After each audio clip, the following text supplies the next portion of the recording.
Yeah, so thanks. Welcome back. We've just had our break. And I think sometimes coming back, after a break. Attention, please. Yes.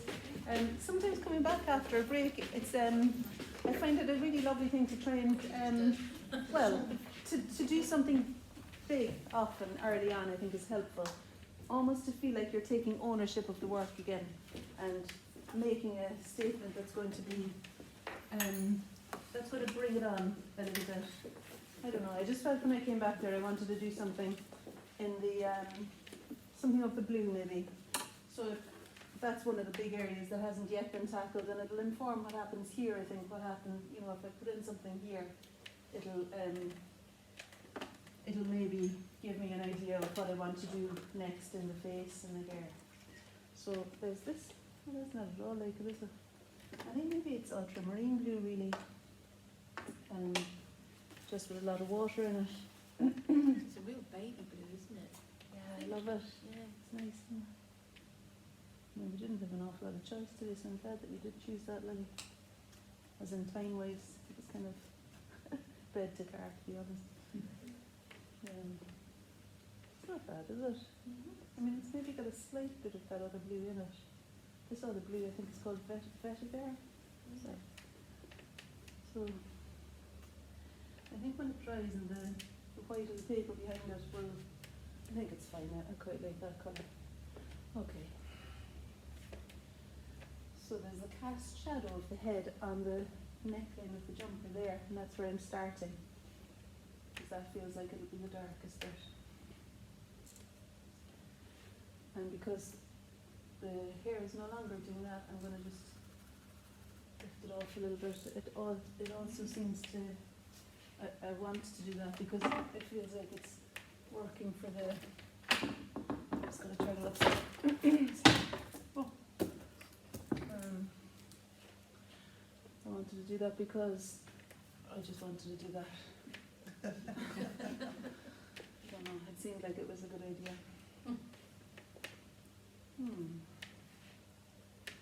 And there'll be other areas where that shadow will also be located.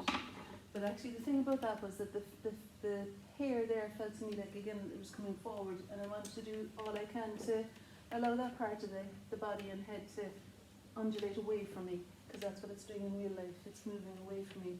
So anything that's too strong or too kind of, if it's overlapping the shoulder, the hair there is going to come forward more than I want it to.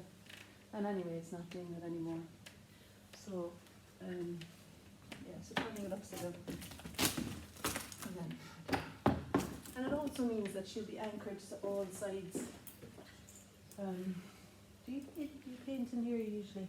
Yeah. You'll be signing the wall though if it goes on the wall. Watercolour, so it's alright. Mind you're signing yours to go. My house looks like it's had a massacre sometime. Okay. So the ultramarine is in there. I'm putting some of the brown in again because I want to go back and decide what to do in the hair again.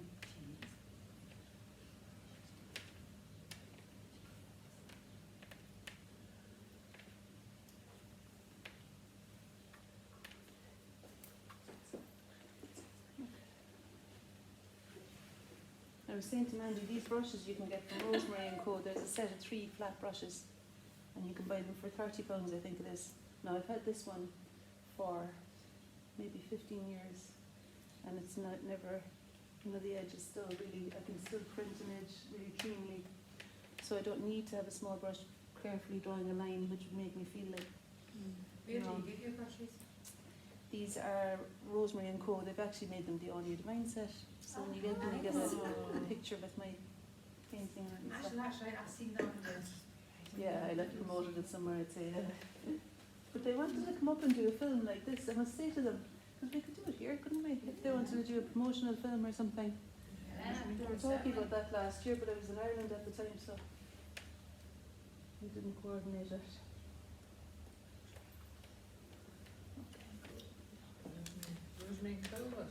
Rosemary & Co. Yeah. It's the. Remember the watercolour brushes was handy. They're a lovely company to work with, actually. Yes. They were really brilliant. But this brush was originally given to me by my friend. He passed away and his wife gave me all his art materials. And this is Colin's brush still. Oh, I feel a little bit of a kind of, you know, softness in my belly when I think of him. He was such a lovely man. And we used to regularly go, he'd drive to the art class in Edinburgh with Damien Callan. And it was one of my kind of lifelines at a time when I found life a bit tricky, you know. And it was such a nice thing to do this and let everything fall away. And he was a big part of that. And he's the reason I use brushes like this. It was my first introduction, and he used it as a varnishing brush. It wasn't a watercolour brush at all. And I didn't know where to find it. Like, Out of B&Q. yeah, that's what I used to say to people coming to the workshops. I said, you can find something similar in like B&Q or, you know, the cheaper ones, but I really wanted to find this particular one. And one time I saw what looked like my brush on a magazine. I said, that's it? Because there was no, like the handle was worn away, there was no identifying features at all. And it's the 222 series, which is our lucky number. And I just thought, that's such a nice thing. So then when I got in touch with Rosemary and Co, they said they've got the 3-inch one, which I've got as well, and then the 1-inch and the 2-inch one, or 1.5 maybe, and 1 inch actually. Yeah, so that's 2-inch, 1.5 and 1. Yeah, and his wife. Made of sable, she said? I think they're a sable synthetic blend. Right, yeah. I don't know, but they're very good anyway. I'd highly recommend them. And like the fact that that's still, yeah, you're thinking this will never get finished with all my talk. And do you ever go any bigger than that? Because I've got 4-inch brush that I absolutely. I want to see your studio. I really want to come and see. It's fully sheep. What's the sheep? It's fully sheep. I'd say you're ready to let the sheep kind of jump over the fence, aren't you? I'm done with you. But I have got the 1-inch. There's another 3-inch one that I've got, but I rarely use it for watercolor. I think this is my biggest palette, and it accommodates the 2-inch brush well, but not so much the 3-inch brush. And it just isn't so simple to use that. Whereas for acrylic, I'd use really big brushes, rags and rollers, and it's a lot of fun, you know. But is that what you would use the big brushes for? Acrylic I or? don't tend to do watercolour at all. Acrylic and mixed media and charcoal and anything messy. Yeah. Even in the I hear you. beginning, drawing and painting for the Terrified class, the first thing I do is go through their stuff and steal all the little brushes, so you're not using them. But hang on, you do a class called as well. drawing and painting for the Terrified, is it? For the council, they sort of evening classes for people who might have wanted to, but you know, haven't picked up a pencil since high school, however many decades ago, because people find an art class quite, they assume they have to know something, so we try to market it as a, if you just want to give it a go. And But- Terrified, like that's Yeah, but they good. come with like more art stuff than I own, but there's all these brushes with like 7 strands, and it's like, no, no, no, no, no, no. It's gas, isn't it? Yeah. That's for the photorealism stuff. Yeah, I guess. Which is not my class, let's face it. Yeah, it's horses for courses, isn't it? Yeah. But I think sometimes even like with the flower painting classes in mixed media, we would start with rags really and rollers and rather than a brush, because as soon as you pick up a brush, it feels like you're having to. Sometimes anyway. Although these brushes make me feel bold. I feel like I'm fencing with the easel and yeah. So thanks, Colin. He was also himself and his wife were the childminder for my children. Lily, do you remember? He used to sometimes go to pranks, yeah, not that often. He used to like the trampoline and class, did he? Okay.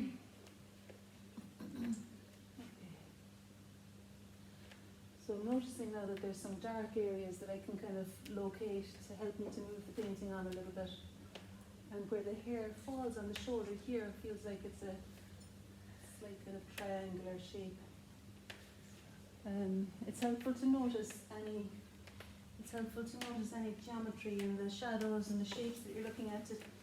You know, I'm kind of considering to myself the size of the face in relation to the size of the hair here, the size of the hair here in relation to the size of the neck, say, and to kind of call the neck a parallelogram maybe, and the line of shadow on the neck comes down slightly sideways, leaving a triangle of light here, and those things work with my brain to simplify and make the moves more step by step and less daunting.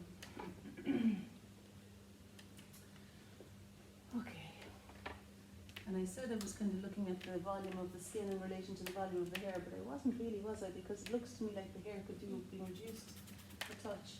But I think what I might do, rather than try and lift it off always, is I might lift it off a bit and then let it dry and come back with a printed edge again, like I was showing you can do with the, you know, the printed edge that's possible with that to create an edge where the hair might stop and the space around it start.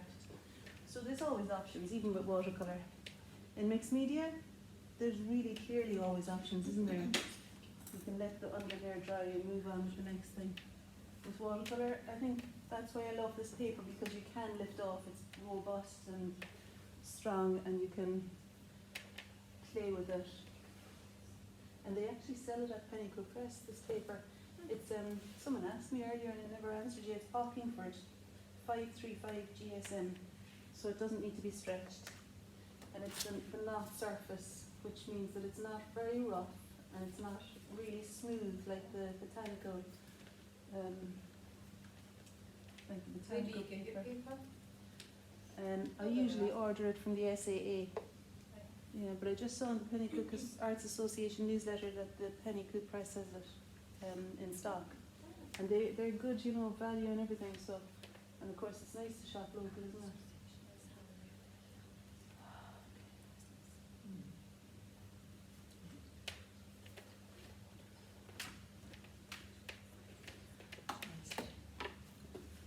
After all my talk about loosening up and doing something big, I went back into the hair and the face, didn't I? Might go over here and have a look.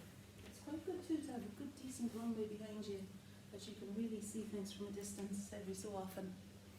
And when I did go back there, you know, my inclination now is to do something more here, to really anchor the body and create a stepping off point for me to work up into the face a little bit more. Oh yeah, you've talked a lot about anchoring your drawing. I just wanted to check, does everybody understand what that means? I don't know if I do No. myself actually. But actually, I mean, yeah, that's a good question.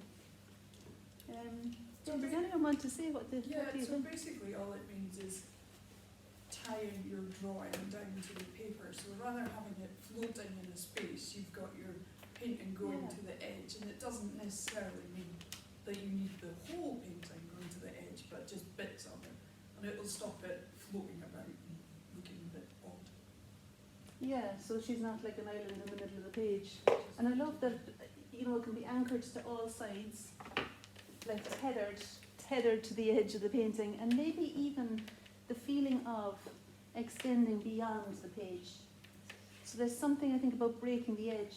And again, in every mark, I feel like the kind of quality of the movement before and after the mark is as important as the bit where it touches the paper. So there's something in the sweep of the thing, and then the touch is just contains within it the energy of the full move. You know, so that, did I even move beyond it? I don't know. But you know what I mean? The feeling behind the move is, I don't know. But the thing is, like, yeah, that idea of working up to the mark, maybe really finding the quality, the consistency of paint that you want, getting the brush that will most easily allow you to make. So, well, it begins by finding the mark that you want to make. And then, once I've seen, say, the shadow shape I want to make there, then I try and find the colour. And I choose the brush that will most efficiently allow me to make the mark, most economically, one move, rather than 4 or 5 of a smaller brush. So I would err on this on the side of choosing a bigger rather than a smaller brush. And then the next thing would be to look again and steady myself, and then commit to the mark. That's decisive. I'm talking, but I'm actually after noticing that the next move I want to make is to do with the hair there. Seems like it would be a helpful thing to just have the hair in front of the shoulder more, do you know, to get that sense of push and pull.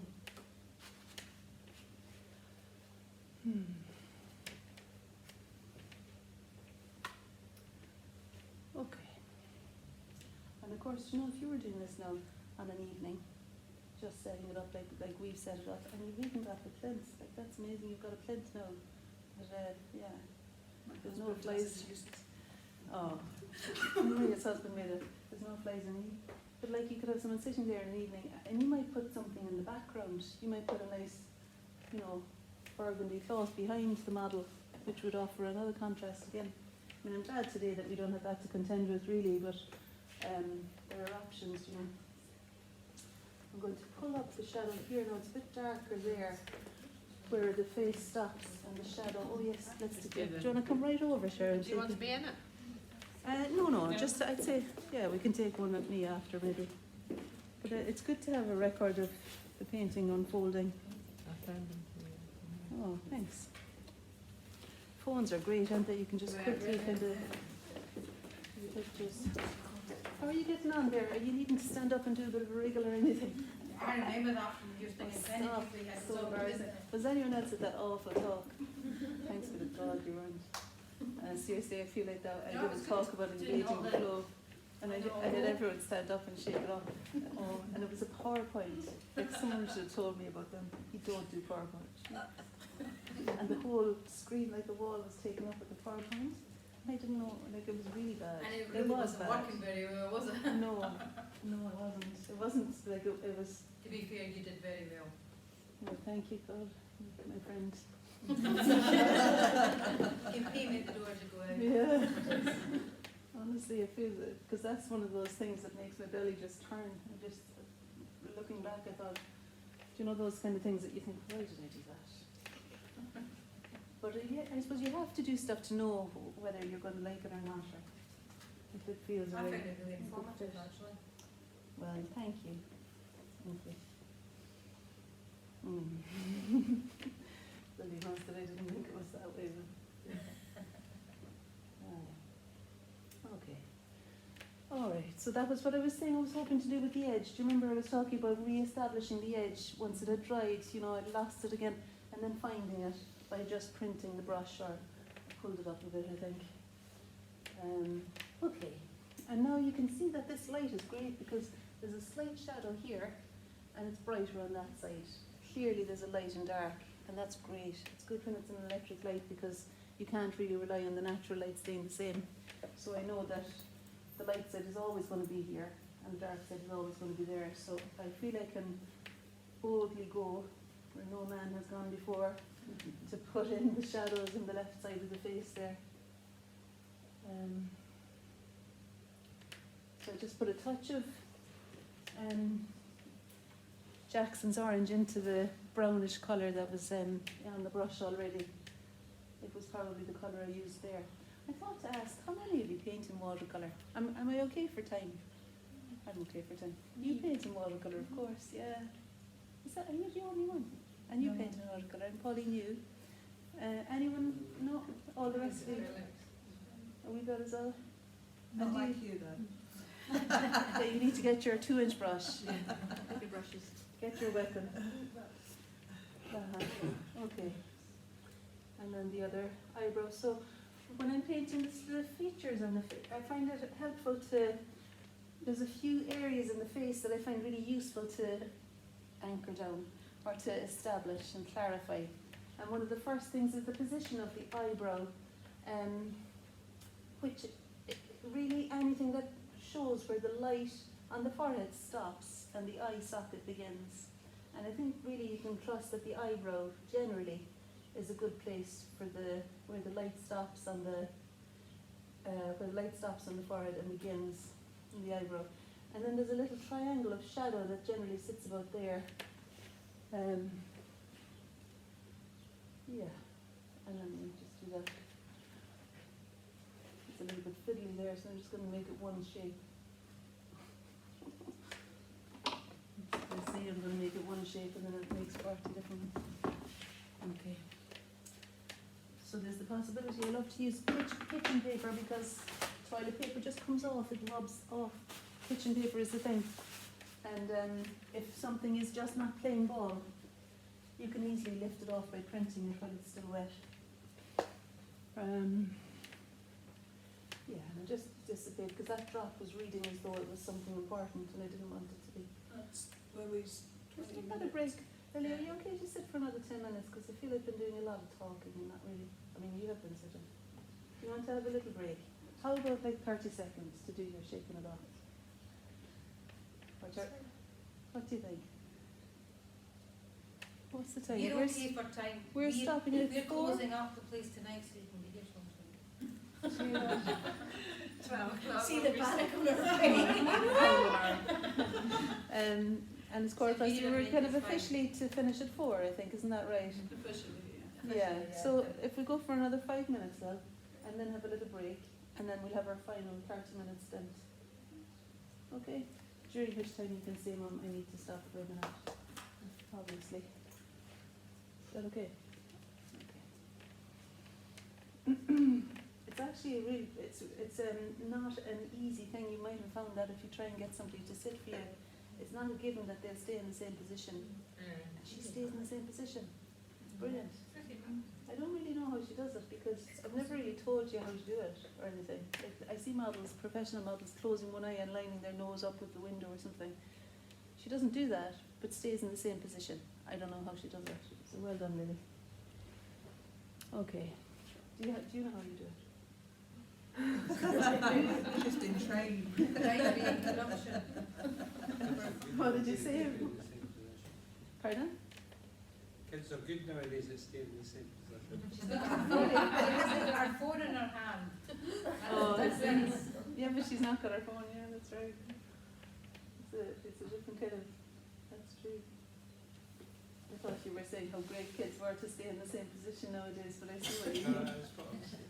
Are you? Oh, okay. Window. I was just thinking, where did you find these children?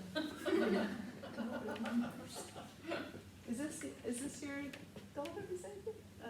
And do you sit or do you paint? Do you?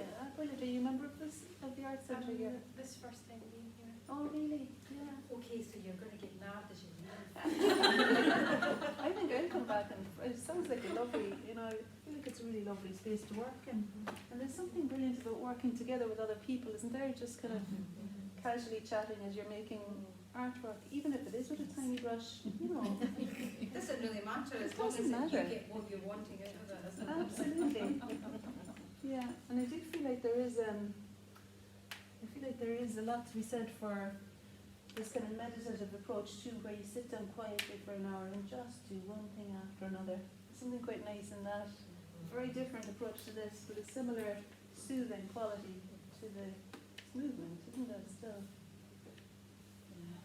I'd love to see some of your work. If you want to send me in on Facebook or something like that. You must be almost ages. How old are you? I'm 18. Ah, well, so you're closer to my other daughter's age. You're an adult, you can join Dalkeith Art. Yeah. Really? You 18 is have a the age? 16-year-old that comes to our classes and he, Oh, very you have a good. that's our first 16-year-old Brilliant. on a Friday, on our Tuesday night class. Yeah. I don't know myself and Lily could come over maybe one week. We're doing finger painting the next time. Yeah, he's going to be eating your fingers. Really? Yep. Marcus doing. I will allow you to use brushes. Not many. There's something great about getting your hands on it though, isn't there? They're 10 great tools. Don't need anything Yeah. else. Yeah. I agree. And very good to make a shape of. You will. I'll let you use a few brushes. Thank you, Okay. Annie. I was talking there, I started off saying, as usual, saying something about one thing and then moved on to something. What I was wanting to say was there are a few points in the face that are helpful to locate when you want to describe the landscape of the face, like to get the darks and lights. And the darks that I find useful are, I was talking about the light in the forehead and then the dark of the socket of the eye really. I'm going to just let a little bit of water there so that that can flow down a little bit. And maybe we'll create the left side of the nose. But the next general shadow shape that I would use then would be, and I'll maybe go to the slightly smaller 1.5 inch brush to describe the shadow that sits underneath the nose. It's kind of a cast by the nose and attached to the nose, that shadow. So it doesn't, I'll show you what I would recommend doing. It's almost like you're not painting a nose, you're just finding the location of the underside of it somehow. And there's a thing about it being, we know that there's a diagonal edge to the shadows because there's a diagonal edge to the shadow there and there. And we know too that there'll be a diagonal edge to the cast shadow of the nose on the skin below it. And there'll be a triangle of light. In the same way as there's a triangle of light on the side of the neck, there'll be a triangle of light where the shadow on the skin here stops and the light begins. So that's what I'm aiming to explain. And I might even use that size brush because it's the thing of working up to the mark and choosing the brush that will allow you to make, that will give you the best opportunity to capture the mark that you're after. And so this is a smaller mark here now, so I'm wanting to push it that way so that we're left with something that describes the cast shadow. And feeling like I don't have to draw a nose or paint a nose, I just need to locate it in space first and let it dry. And it's barely visible really because of the lightness of the paint. And then the next important or the next significant part I would want to paint is the upper lip, the shadow of the upper lip. If you notice the shadow, it's a significantly darker colour than the lower lip is. That's often the case. But check it out, you wouldn't want to have any preconceived ideas here. Sometimes there are tips that are helpful though, and I find having painted for a long time looking at people's faces, there are certain shorthand things that I've discovered that I'm keen to pass on to make painting faces. The joy of painting a face, like a human face, is so incredible. And to make that something that feels like it's not too huge a hurdle to begin.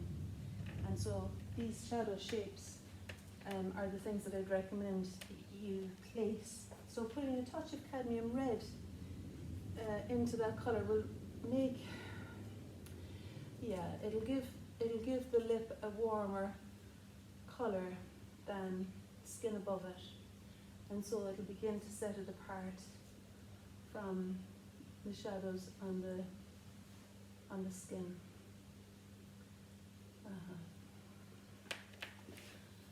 Okay, and I was locating the edge of the lip there where it stops, and the light triangle I was talking about starts by continuing the edge and seeing where it would exit the face. So just, continuing the line of the edge of that lip shape, and it looks to me like it hits just about at the cheekbone. So I can afford to lift it up slightly because it looked to me like it needed to be a touch wider. And the drop on the corner, I want to be a little bit more over there. So I'll just lift and move it a little. And I'm happy enough that the paint has accumulated here. Maybe just let it move over a bit because it's like it's got a shorter bit of lip on that side because it's turning away. There's a steeper bit of the lip on my left than there is on my right. So this is a more gradual slope. That's a steeper slope. And so I wanted to move that drop over so to explain that turn. And to the other thing that'll explain the turn of the two little hills here on either side of, I think it's called the philtrum, that dip. That's in the middle there. And now I'm going to go back and find some of that. I'm going to use the sap green, which looks like that, unless it's the wrong one and it's hooker's green. I think, well, let me see. Yeah, this is actually the sap green. Close enough. Anyway, I'm putting green back into the red so that, again, it doesn't look like lip colour so much as skin colour. I even put sort to cool it down so that I can establish the shadow that sits on the underside of the lower lip and the skin below there. There's a shadow. That would be the next point that I would establish if I was you, if I'm myself.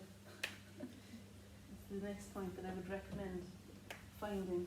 And that's helping me to see as well where I want the edge of the face to be. So in a similar way to re-establishing the edge here, this isn't yet set in stone, the edge of the jawline. So it's okay if it needs to be adjusted slightly. And to know whether I need to adjust it, I'm going to do my kind of walking over this edge of the body. And just have a look from a distance. It's good for you to have a runway behind you that you can take the heat off what's happening here and literally walk away from it. Like Leonardo, you're abandoning it. And then turn around and you might find that you're surprised and that there's something, like I feel like I want to go back up to the eye area and create some more of the shadows and the sockets of the eye rather than keep going with the jaw. I think that what I do in the eye area from back here is going to inform what happens down here. And Cézanne said, I like this quote as well, he said, my painting holds hands and comes up together. And it seems to me like tipping away at parts of, well, just even the face, you know, not to linger for too long on any one bit, gives that sense of it all staying alive and kind of the vibrating aliveness of it coming into being. Yeah, so the shadow, especially maybe here as the face turns, so there'll be two directions to the eyebrow. There'll be one direction that way, and then how it turns to explain the side of the face. And maybe a little bit of alizarin crimson there. So alizarin crimson looks like that, kind of. I think that's it. Sorry about that, kind of slightly unsure about my paints, but I think my eyesight is gone, you know, going a little bit. And I can't read the names on the tubes anymore, so I've got all these different reds that look a bit like crimson. Yeah, you're right. And I think it is crimson. It looks like crimson, doesn't it? It's It's just the writing I don't read, but the colour, it's either that or there's another one here now. And it's a bit like the Van Dyke brown. You see, that looks a bit more crimson to me. That's the Winsor & Newton crimson that's already lodged on the palette. And this other one I put out today, which I'm a little bit, I'm not 100% sure, but they're in different brands. They have a different look anyway, so I can pretend it is. Okay, so they're slightly warm. Oh yeah, it'll be time for your break, Lily, won't it? Slightly warmer quality of paint there is helping me to identify more clearly the shape of the features and the warmth and the cheek, and just start to kind of heighten things and create more contrast. I'm putting a bit of green into that now in order just to deepen again the shadow that's here to locate the line of the jaw as it enters into the hair. And from where I am, there's an edge here, and the line of the neck runs straight up, and it would come through the iris, so I can afford to bring the line of the neck across a little bit more than I already have it. And there's a length of neck here where the dark hair stops and the light on the neck begins here. It's a vertical drop straight down, which is handy. Sometimes if you've got a doorway or a wall behind you, you can see how much does the face veer off that vertical. It's helpful to notice the shape of, you know, and maybe that's how I also like the drips, to have those clear verticals created by water, by the flow of the water. It's a lovely thing to have that as a stabilizing feature and something you can compare your painting to. I think that's 5 minutes, isn't it? I should be looking, yeah. So let's stop. And then at 1:30 now, in 3 minutes, we'll go back and do a little bit more. Okay.